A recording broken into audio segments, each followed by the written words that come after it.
To help us to understand where Ukraine is on that and what we are going to do next, we have the head of the political department of the Ukrainian Ministry for Foreign Affairs, Oleksii Makeiev. Good evening. Good evening. Oleksii, I think the question that everybody is asking after this week of escalations is, what led to this? What is the government's position on how this came about? Because there was not relative calm, but there was enough calm that was established over the past 2 years, and then this sort of comes out of nowhere. What we have witnessed last week in Avdiivka and in Mariupol, practically along the whole touchline, is one of the worst humanitarian crises we've seen since the start of Russian aggression. You know, I start every morning with reading reports from the front line, and this is for the first time I see their names of civilian casualties. So since January 29th, we have 18 military killed in action, 100 wounded. But this time we have 3 civilians killed, 9 civilians wounded, more than 200 buildings damaged, or some of them destroyed, and I'm sure you have seen all that. We have evacuated 249 people and many children, and of course more than 20,000 people are now left without heating, electricity, and what we've heard just recently that our people managed to get the electricity working for the city of Avdiivka. Well, 1,000 people affected, hundreds of people forced to move from there. One of the worst humanitarian crises that is made by Russian Federation, by their occupational forces and by their proxies in Donbass. But really, what would be your explanation that everybody would ask? Why it had started now? So what would be the government position, and what the Ukrainian strategy now is, you know, to keep defense, to advance, to, I don't know, withdraw weapon?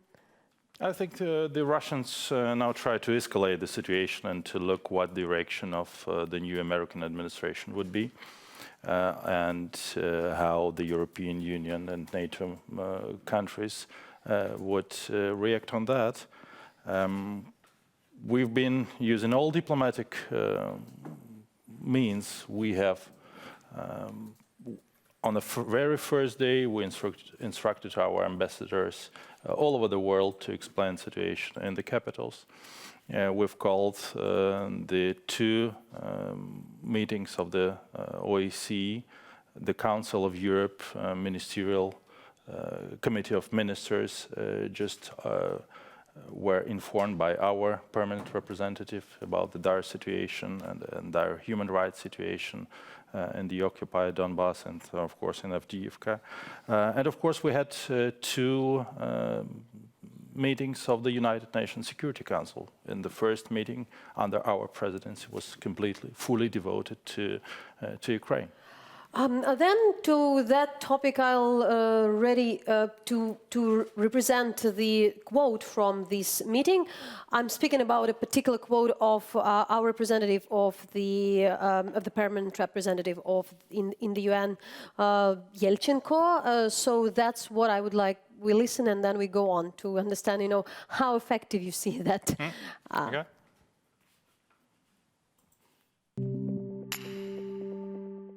There has to be no illusion about the Russian role in the Minsk agreement's implementation. Every bit of a progress reached in the TCG or on the contact line is flagrantly destroyed by another assault by Russia-led terrorists. Second, the existing mechanisms created to avoid further destabilization and to move forward with implementation of Minsk agreements are not as efficient as is necessary to fulfill their mandate. Despite the urgency of the situation, the TCG met only 3 days after the outbreak of hostilities. The JCCC appeared to be ineffective tool in the crisis situation. All this due to the Russian non-cooperation. But Oleksii, really, of course, in the UN, everybody blames everybody. Ukraine presented facts. There was a support of the US as well. But really, how that would be effective? And, it's still not clear what exactly Ukraine wants at this point.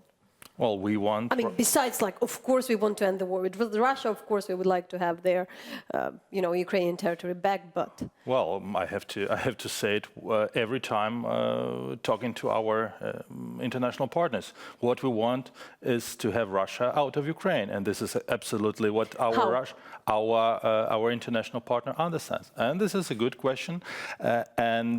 Look, every single representative in the United Nations Security Council supported Ukraine, but none of them supported Russia. And what we've faced this time, Russia is completely isolated in the United Nations Security Council. Look, the new permanent representative of the United States, Nikki Haley, was absolutely backing Ukrainian position. The UK was unequivocally supporting Ukraine and blaming it all on Russia. Sweden, Japan, Italy. So Russia is now looking... Well, Russia before that was hoping that with the new administration there'll be no blaming, that Russia and the United States will find a way how to push the whole Ukrainian conflict under the carpet. But they didn't manage to do that. And what we see in the OSCE in Vienna last week, what we saw during the two Security Council meeting, Russia is isolated. And this is absolutely good signal that sanctions will be kept until Russia gets out of Donbass and keep up to their promises and commitments under the Minsk agreement. And the Crimea sanctions will remain until Russia gets out of Crimea. And this was clear position of Nikki Haley last week. And President Trump and President Poroshenko had their first phone call. We saw the readout of the phone call, and I'm curious, this war has been going on for such a long time. The US has pledged its support already. Trump seems to be pledging his support through that statement. What do you anticipate this first year looking like between the two administrations, and how do you finally end this conflict? Is there a chance to end this conflict with Trump as president? From the very outset of the Russian aggression, we always told to the Russian side, to our international partners, that we don't want a military solution, we want a political solution of this conflict. And of course, what now our administration is now trying to do to continue the support of the free world against Russian aggression and against Kremlin.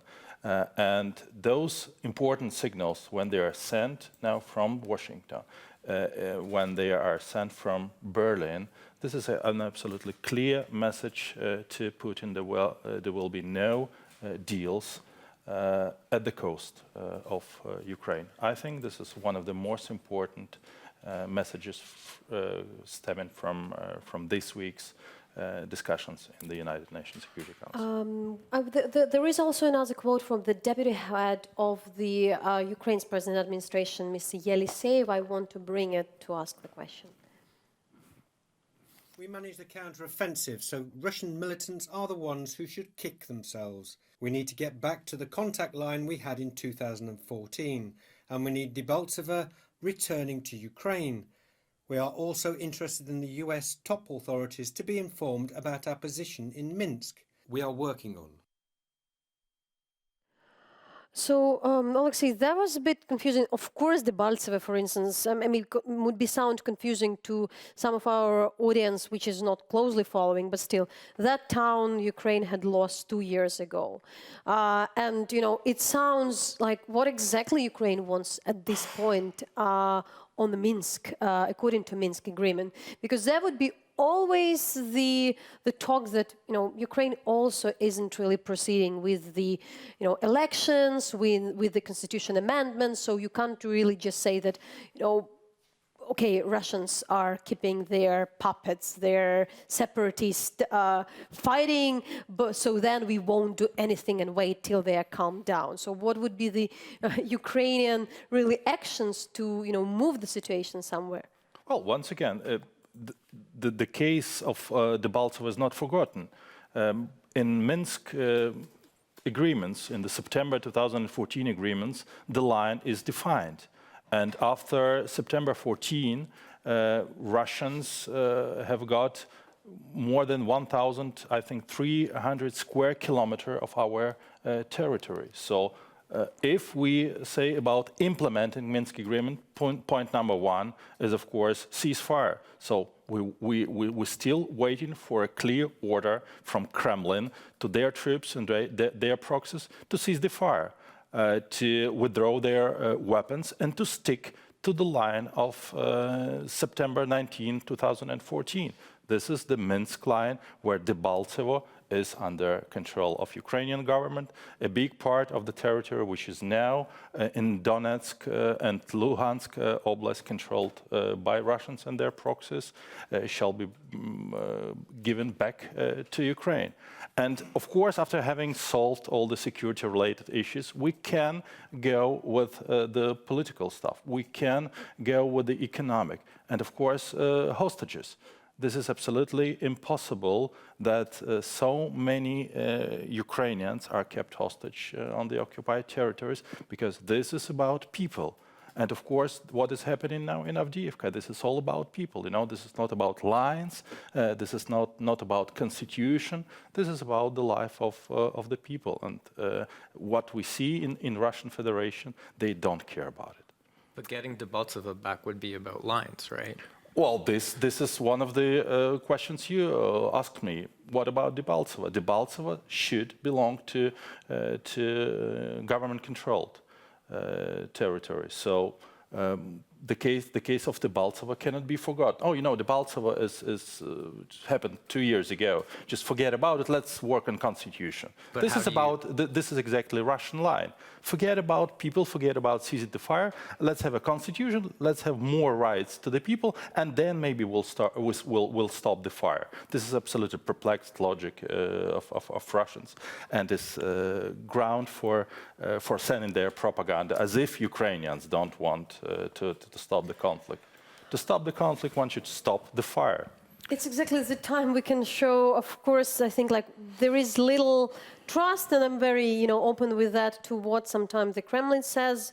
But there is a quote we would like to bring, which is said by Vladimir Putin, the Russian president, who is heard in some of the capitals. So that's how he put that. We would like to have. Ukrainian leadership today needs money, and the best way to squeeze out money from the European Union and certain countries of the European Union and the United States, as well as international financial institutions, is to present themselves as a victim of aggression. That's first. Second, as we know from the election campaign in the USA, the current Ukrainian leadership took a one-sided position by supporting only one candidate. Позицию в поддержку одного из кандидатов. That's not the random quote besides everything, because there are a lot of talks about that in, even foreign media, that, Ukraine is interested in this escalation. That's in a way that finally put a bit of the pressure to the Western governments, especially when Ukraine is, presiding in the Security Council. What do you say on that? Well, Russians get used to a tactics of creating alternative facts, which are not facts at all. So the truth is that Russians started this aggression. The truth is that Russians killed more than 2,300 our soldiers and more than 10,000 people in Ukraine.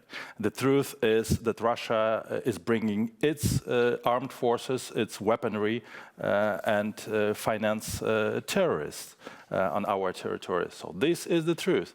And the truth how the whole world understands is something which in Russian Federation will not be respected at all. So create an alternative fact, blame it all with the Russian television, Russian propaganda as the only way how Russians try to persuade people in the West and civilized world. But we are talking to them. We are talking to the new administration, U.S. administration. We're still in a close, very productive contact with Germans and the French, and trying to urge Russia to do what they are committed to do in Minsk.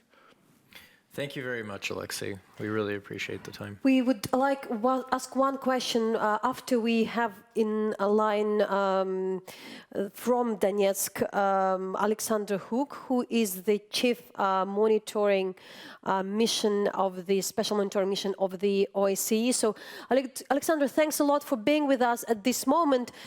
We have the very, we're trying to summarize this very difficult week. We show numerous reports.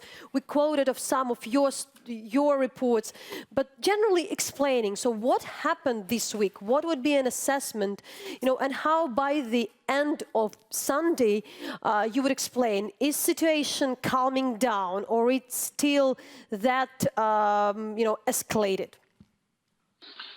Good evening. Indeed, the OSCE Special Monitoring Mission has registered early morning hours a week ago on Sunday an uptick in violence in the wider area of Avdiivka, the Donetsk airport, and Yasinovata. We have seen these violations increasing up to the 31st of January. There, throughout the day, the OSCE Special Monitoring Mission has registered over 11,000 ceasefire violations on a single day, the highest number ever recorded since the mission has hit the ground in Ukraine. Then, towards the end of the week, until this day, the ceasefire violations had been reduced, and we have seen now calmer nights, less explosions, and in translation that means less use of heavy weapons that are prescribed by Minsk at the contact line. However, the numbers are still far too high. In the past 24 hours in the Donetsk region alone, we have been registering over 1,300 ceasefire violations.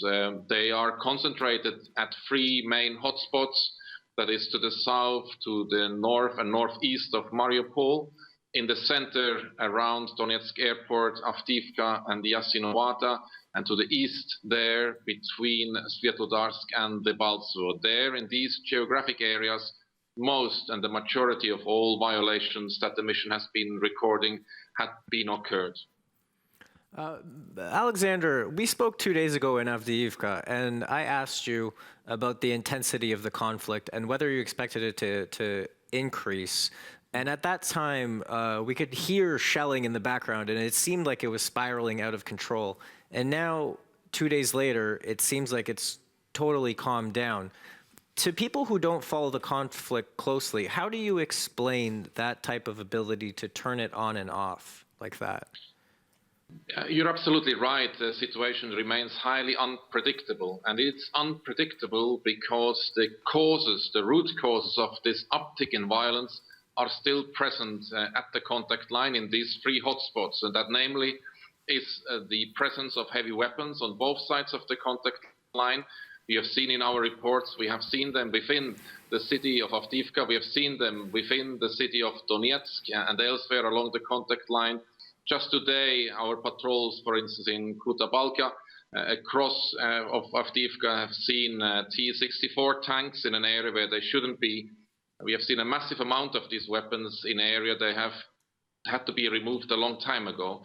Furthermore, the close proximity of the Ukraine armed forces and armed formation positions are far too close. This leads to constant tensions in these areas, and these tensions translate often in long-lasting battles. The numbers that we've been registering today are still far too high. It remains and will remain unpredictable unless these weapons are withdrawn and there is some more distance between the positions that are now far too close. And Alexander, you mentioned that previously. You mentioned that the violations have become blatant. That whereas they used to try to hide the violations and the equipment. Now it just seems like everybody's keeping everything out in the open, and they really don't care if OSCE observers see them. And we saw that in Avdiivka this week. When did this start happening? Is this new? Well, first of all, it's very important to mention that the task of the OSCE Special Monitoring Mission is to monitor and observe, and it's those who have committed to bring about change and to take measures to react on these reports. And therefore, we expect, of course, that when the mission indicates violations of Minsk, that measures have been taken to remove those violations, to bring about more stability and normality to the line. But you're right. We have seen, especially in the past week, more weapons in the open, more weapons during daytime in the open.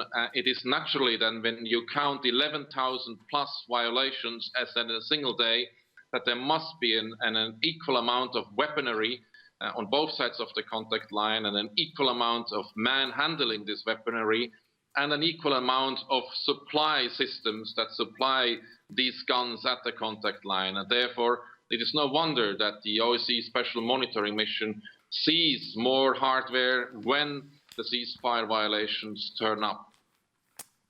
Alexander, I'll have still one question on real situation in Donetsk, but before, we have here in the studio the representative of the Ukrainian Minister of Foreign Affairs, Oleksii Makeiev, and really always the question, of course, we speak a lot about the violation from the separatists here, and that's what the Ukrainian government obviously expresses, confirming it with the facts. But my question would be, I'd like, Oleksii, you join shortly to the conversation.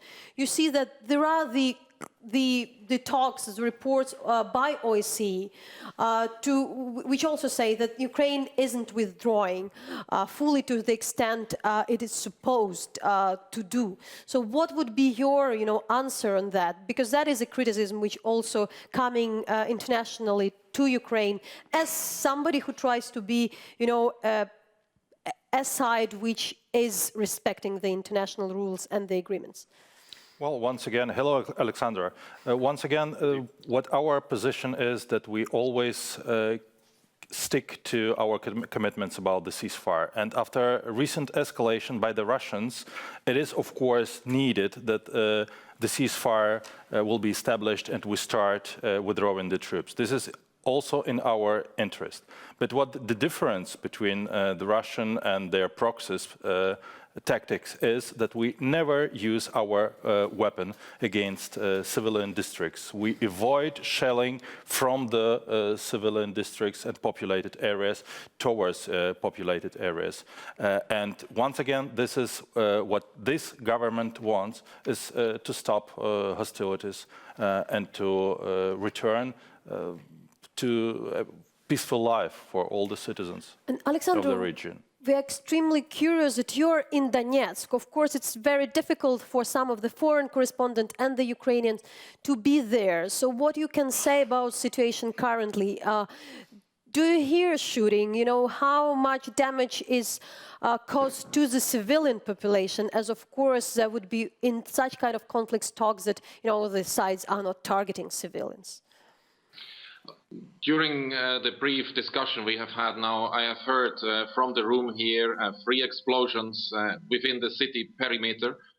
We have seen, of course, for a long time that the western and northeastern outskirts of the city have been severely affected by the ongoing fighting now in its 3rd winter. And also midweek when Avdiivka was hit in the center, more or less at the same time, Donetsk city was hit in the center. And sadly, the civilians in both cases have been suffering. There were 2 killed civilians in Avdiivka and 2 killed civilians here in Donetsk city. Both parts of the equation here suffer equally. But I can also give you some good news today. The OSCE Special Monitoring Mission has tried now, together with the Joint Center for Control and Coordination and the sites, to re-establish and reconnect electricity that would then provide the residents of Avdiivka and the water filtration station in Donetsk electricity. And now today, in mid-afternoon, that had been managed and it is now done. And we have heard that the lights went back on in Avdiivka. And I think this is where everyone should be focusing on the humanitarian agenda should come first. Any political agenda should have the second seat. It's equally important, however. The civilians in this conflict have been suffering for far too much on both sides of the line, and that is where the OSCE Special Monitoring Mission would like that more attention is being paid, and we shall make sure that the suffering of the population is being highlighted, and where we can, as we have done today, in cooperation with other stakeholders, we will try to make sure that some of the damage that had been the result of this ongoing fighting can be remedied, at least on a temporary basis. But once again, restoring electricity for Avdiivka is a temporary measure, and it might be quickly undone if the sides do not undertake measures that will calm down the situation more sustainably. At the moment, we have an unstable situation. This needs to be changed and can be changed if some of the major provisions of Minsk are being implemented with no compromise. Okay, Alexander, thanks a lot for clarification and for this summary of the week. We'll follow your work as well, and we'll follow all what also, what we know new.